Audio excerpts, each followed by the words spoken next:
I live with my parents and have a sister named Sophia. She's more beautiful and smarter than me, and our parents have always adored her. As for me, I've always been treated like I'm invisible by my parents. Hiding in your room again, you're such an idle youth. Don't think we'll be around forever, they would say to me. I never thought they'd be around forever, and I have my own thoughts and actions, but my parents have labeled me as an NET and don't take me seriously. One day, my sister spoke to me. Poor thing, you're neither cute nor exceptionally talented. Don't you ever wonder what you're living for? I'm happy with my life, so don't say weird things. Oh well, dear, as you please, but let me tell you something great. Something great? What? I'm getting married to a very handsome and high-income man. Oh, that's good for you. Jealous. You must be. You'll never get married. My sister assumed I couldn't get married and kept bragging about herself. I'm not particularly interested in marriage, so whether I can get married or not doesn't matter to me. I was planning to attend my sister's wedding since she's family, but then… What? You're coming to my wedding? Yeah, is that a problem? Of course it's a problem. If a bottom-feeder idle youth like you comes, it'll be a disgrace to the ceremony. What's a bottom-feeder idle youth? A bottom-feeder idle youth is just that. You can't do anything completely useless. Why are you saying such horrible things? I just want to celebrate your wedding. I don't need your congratulations. Don't come. My sister despised me and repeatedly told me not to come. Mother and father also said that a bottom-feeder idle youth like me shouldn't come. But I thought it would be a problem for my sister if no family members were there, so I decided to attend. On the wedding day, as I was walking in my dress, father and mother found me. What are you doing here? I told you not to come to the wedding. My parents yelled at me. Hearing a commotion, my sister approached. Why is a bottom-feeder idle youth like you here? I didn't invite you. But if there's no family, it might look suspicious. I thought it would be better for you if I was here. Why are you thinking unnecessary things? Your existence is a secret to the other family, you know. What? You didn't know about the family dinner, did you? We didn't invite you. Why would you do something so cruel? This is only natural. You'd just be in the way.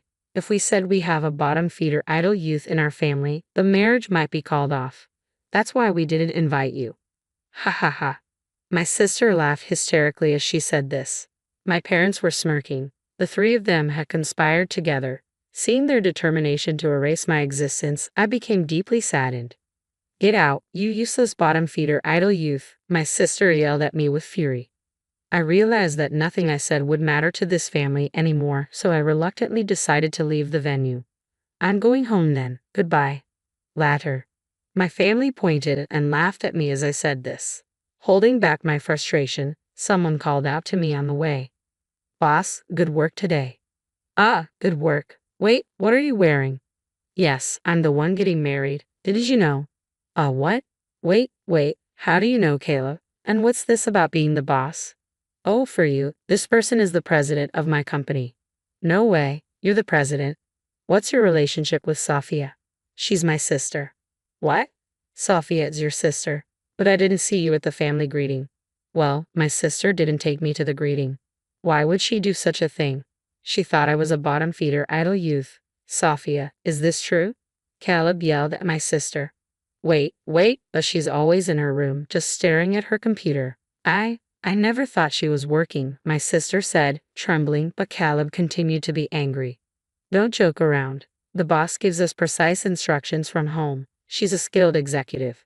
Caleb's furious defense finally made my sister realize the gravity of what she had done. I didn't know, Emma. I'm sorry. I never thought. It's fine, sister. I understand what kind of person you are now. I'm going home, so I'll call the limousine. A limousine? A luxury car? Boss, you leaving? Yes, it seems I'm not welcome here, I said. Caleb became very angry with my sister. Hey, what are you doing, Sophia? How dare you speak to the boss like that? But I didn't know. How can you blame me for not knowing? Ignorance is no excuse. Boss, I apologize for Sophia's rudeness.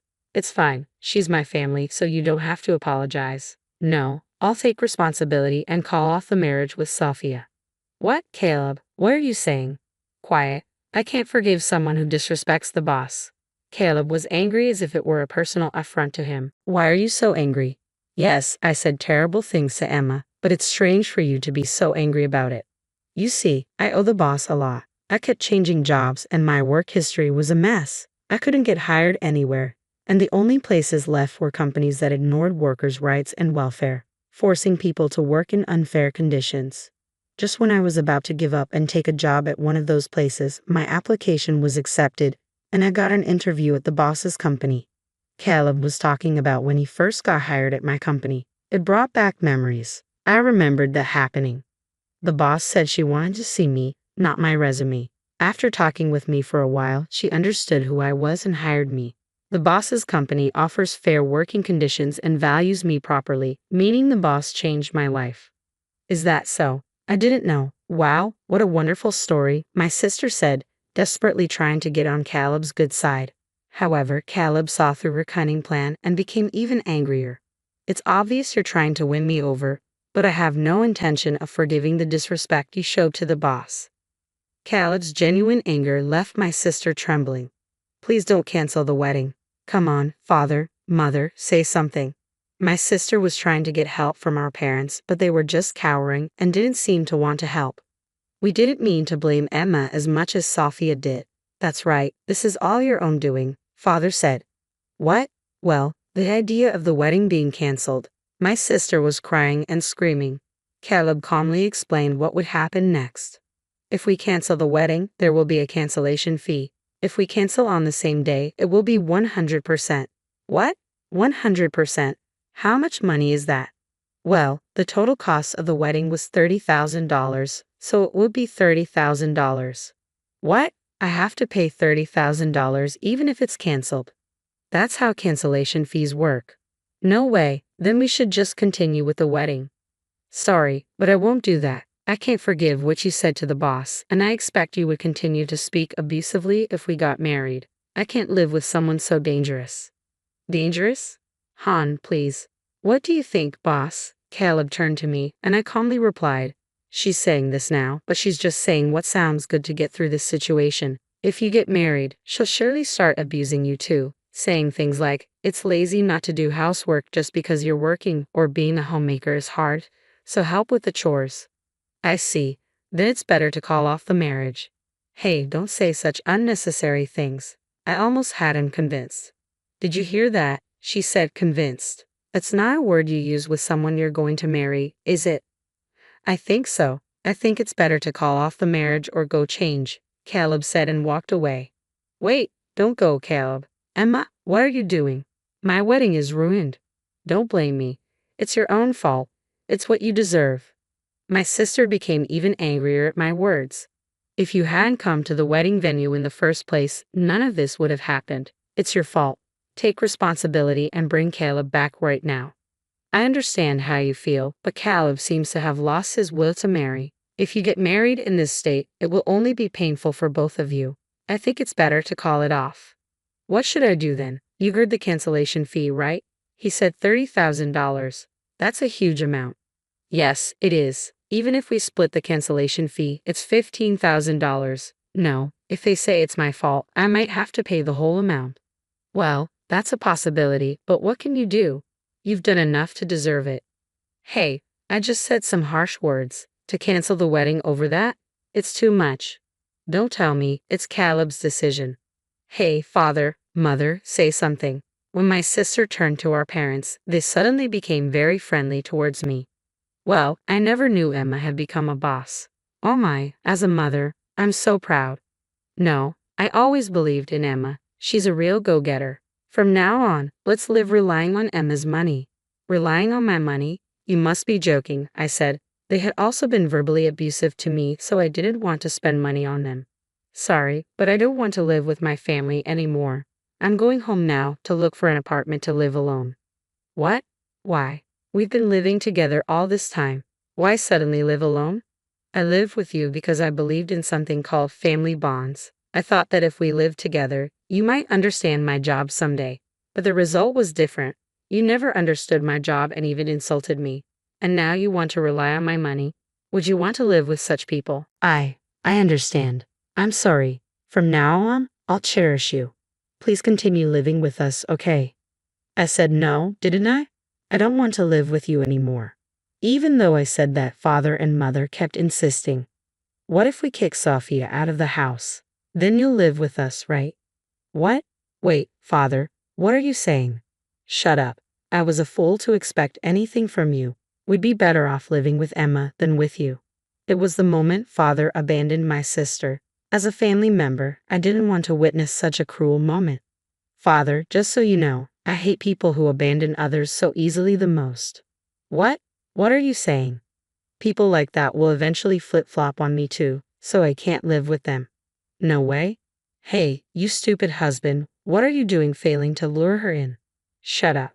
While father and mother were arguing, Caleb returned, now dressed in casual clothes. What's going on? You still fighting? Caleb, I can't believe you really went to change. I told you I would, didn't I? What are you talking about? Are you really going to call off the wedding? I hate this. Why is this happening?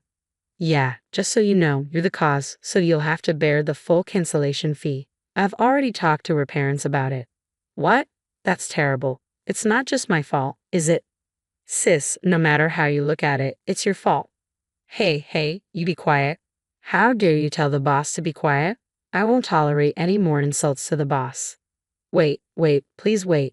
Boss, have you called the limo yet? No, I got caught up in talking and forgot to call. Then I'll call it. I need to go home too. With that, Caleb started making the call. Wait a minute, please reconsider. Reconsider? What's going to change? I don't love you anymore, you know. Don't say that. It was my fault. I promise I won't say anything terrible to Emma again.